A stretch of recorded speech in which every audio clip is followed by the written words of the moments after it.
Shalom Bapak Ibu Saudara yang dikasihi oleh Tuhan. Marilah kita merenungkan firman Tuhan yang terambil dari Markus 10 ayat 13 sampai dengan 16 demikian. Lalu orang membawa anak-anak kecil kepada Yesus supaya ia menjamah mereka, akan tetapi murid-muridnya memarahi orang-orang itu. Ketika Yesus melihat hal itu, ia marah dan berkata kepada mereka, "Biarkan anak-anak itu datang kepadaku, jangan menghalang-halangi mereka, sebab orang-orang yang seperti itulah yang empunya kerajaan Allah. Aku berkata kepadamu, sesungguhnya barang siapa tidak menyambut kerajaan Allah seperti seorang anak kecil, ia tidak akan masuk ke dalamnya." Lalu ia memeluk anak-anak itu dan sambil meletakkan tangannya atas mereka, ia memberkati mereka. Amin. Ada ungkapan home sweet home, rumahku, istanaku. Ungkapan ini tidak berbicara tentang rumah pada aspek fisik atau bangunan, tetapi lebih kepada suasana. Jadi ungkapan ini menggambarkan tentang suasana kehidupan dalam rumah atau keluarga, bagaikan di istana. Istana menggambarkan tempat yang nyaman, indah, aman, terlindung, dan tentram damai. Sudahkah rumah atau keluarga kita menghadirkan suasana yang indah, penuh sukacita, dan memberi rasa nyaman, aman, dan mengayomi semua penghuninya? Keluarga memiliki fungsi memelihara, merawat, dan melindungi anak dalam aspek fisik, psikis, sosial, dan spiritual. Sudahkah ini terwujud? Di sebagian orang masih ada pandangan bahwa anak-anak hanyalah sumber keributan atau pengganggu, tukang bikin onar.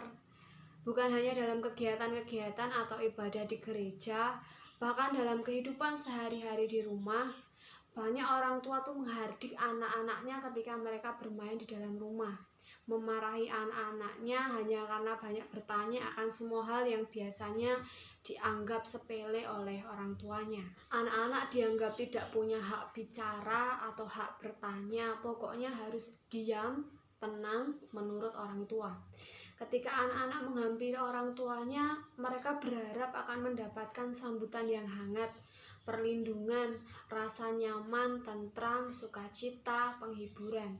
Tetapi tidak jarang orang tua itu justru menganggapnya sebagai gangguan, sehingga harus diusir menjauh dengan alasan mereka sedang sibuk bekerja.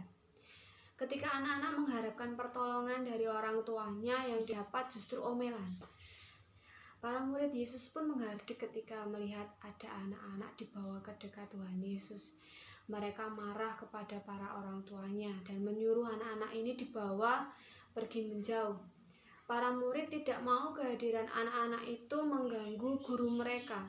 Para murid menganggap bahwa anak-anak itu tidak penting, bahkan dianggap sebagai pengganggu saja.